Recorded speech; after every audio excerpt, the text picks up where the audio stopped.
So the White Sox and the Padres just made their first trade together since this kid was traded for this man. I am sorry, White Sox fans, for bringing it up one more time. But yeah, Chicago and San Diego are exchanging pieces, and Dylan Cease is officially on the move. He is not going to the Yankees and staying with the Yankees. Yankees fans might be having to plead with Scott Boras soon, like, please, sir, give us Blake Snell and Jordan Montgomery. Like, I don't know what that accent was, but you know what I'm trying to say. The Yankees are running out of options to try and fill in the gaps left behind by Gerrit Cole. And real quick, the update on Gerrit Cole before we talk about this breaking trade. He's going to be missing anywhere from 1 to 2 months. Now, on paper right now, it's not as bad as it could have been because the reports are that there is no tear in that UCL. So he's going to LA right now to see the surgeon who worked on Kobe Bryant. The latest one was Aaron Rodgers. I think his name is ElAttrache or something like that. They're trying to see if there's a way that he can avoid Tommy John surgery, if there's any imaging that they've missed. Maybe there is a tear that they haven't seen, but the report is Gerrit Cole's in LA for a final opinion, and if everything goes to plan, he should be back in 1 to 2 months. So like I mentioned in the intro, this is the first time that the Padres and the White Sox have done a trade together since June 4th, 2016,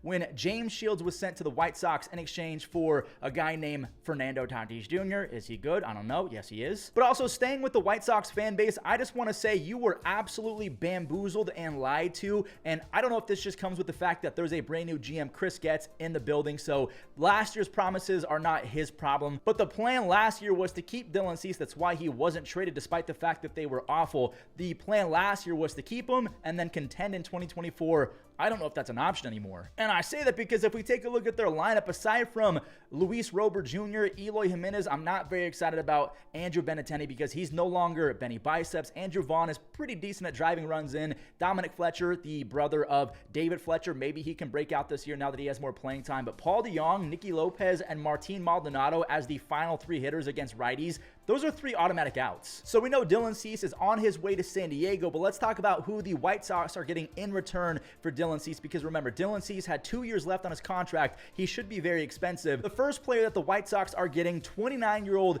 relief pitcher Steven Wilson. He's thrown 53 innings in back-to-back seasons, so at least he's consistent. But the only thing I will tell you guys, Steven Wilson was absolutely lights out for his career in Petco Park, where it's a pitcher's park. Obviously, if you want to have a great pitching career, you go to San Diego. He had a 1.5 ERA at home and a near 6.1 ERA every time that he pitched away. So anytime that he's not been in Petco Park, he hasn't been very good, but he's got some decent strikeout stuff. He had a 9.7 strikeouts per 9 last year, so that's not amazing by any means, but that's not bad. He's decent. I really hope that this next guy has a credit card with frequent flyer miles on it, because Drew Thorpe has now been traded twice over the last few months. If you guys don't remember, he was one of the prizes of the Juan Soto trade. So a lot of Yankees fans were saying we can't trade this guy, but ultimately he had to be included to get the services of Juan Soto. Drew Thorpe is the 85th overall prospect according to MLB.com. He was the 5th ranked prospect by the Padres.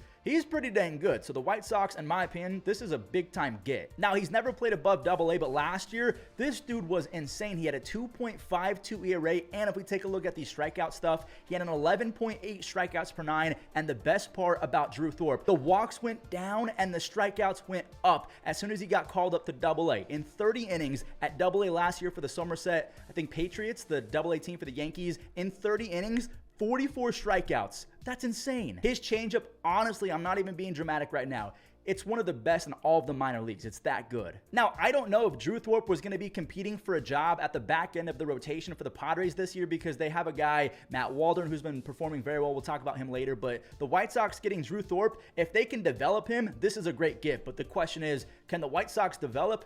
We'll have to wait and see. And I really hope that they can develop, because Jairo Iriarte, he is a work in progress, a full-blown project. But despite the fact that he's a work in progress, he's been very, very good to begin his young career. Now, it didn't really start off that way. It was pretty brutal, actually, until 2023, where he really dialed in the command. Now, the command is still an issue. He had a 4.5 walks per 9 in almost 92 innings last year in the minors. But he does have incredibly nasty strikeout stuff. In 29 innings last year when he got called up to AA, he had a 15.6 strikeouts per 9.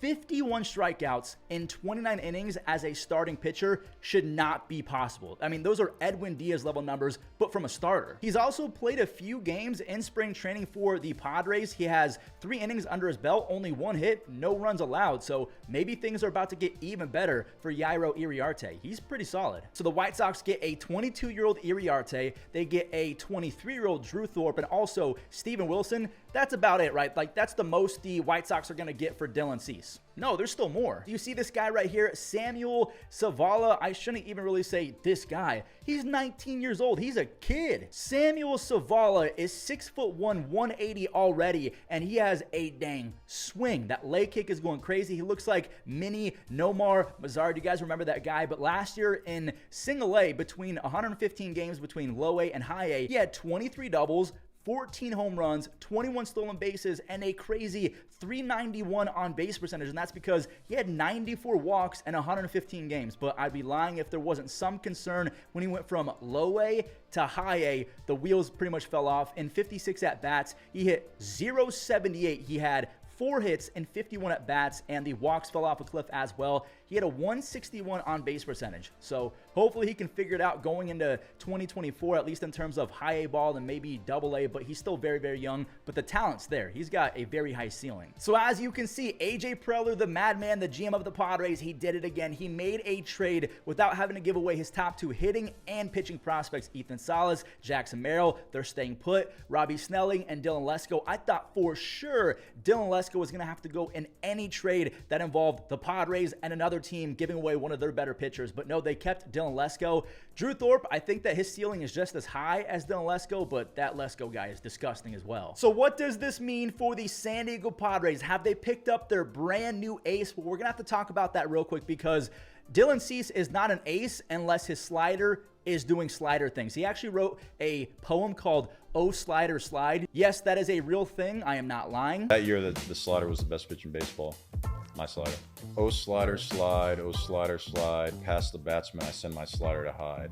But dating back to 2022, Dylan Cease's slider was one of, if not the best pitches in all of Major League Baseball. Now, I'm not entirely sure what Baseball Savant run value means, but considering his slider was at 36 and the next best pitch was the Ohtani sweeper at 25, I mean, that just goes to show you how disgusting his slider was. I think he held opponents to a 160 batting average with that slider, and that's when Dylan Cease is at his best, when the slider is the primary pitch. But the reason why he fell apart last year in 2023 is because he stopped throwing that slider as much. He really lost faith in the command of that slider. He wasn't getting as many chases outside the zone, so that's why his slider dropped almost 5% and the fastball went up. When Dylan Cease becomes predictable, he reminds me of Emmanuel Clase. If he doesn't have a great off-speed pitch, hitters are going to be sitting dead red on the fastball for Dylan Cease, cutter for Emmanuel Clase, and they just become a whole lot more hittable, and that's why the hits per 9 went up and the strikeouts per 9 went down for Dylan Cease. According to Fangraphs, they have Dylan Cease as the number 3 starter. Now, to me, considering his age, I actually do think that Dylan Cease could be the ace of the Padres going forward. But when you have Yu Darvish,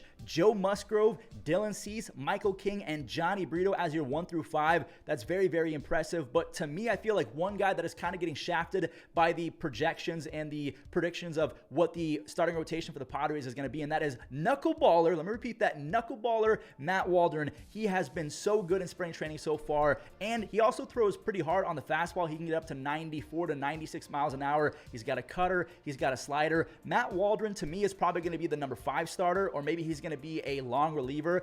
But so far, this kind of feels like a win-win trade, I'm not going to lie. Now, I hate saying that because, again, White Sox fans were bamboozled. They were led astray. They were run amok by the front office of Chicago. And as a Guardians fan, I should be happy, right? But White Sox fans have always been really cool to me. I genuinely feel bad for them because that rotation is awful. But yeah, let me break down the trade one more time. So Steven Wilson, Drew Thorpe, Jairo Iriarte, and Samuel Zavala are going to the White Sox in exchange for Dylan Cease, who is a free agent after the 2025 season. So the Padres get 2 more years of control with Dylan Cease. And to me, this was inevitable. It's like the Guardians trading Shane Bieber. It's going to come down the pipeline soon enough. I'm preparing for it. It's going to suck. But hey, you know what? If we were contending for a World Series this year, I'd be a lot more upset. But we're building towards the future, both the White Sox and the Guardians. To me, again, this was inevitable. Just like Thanos, it was going to happen.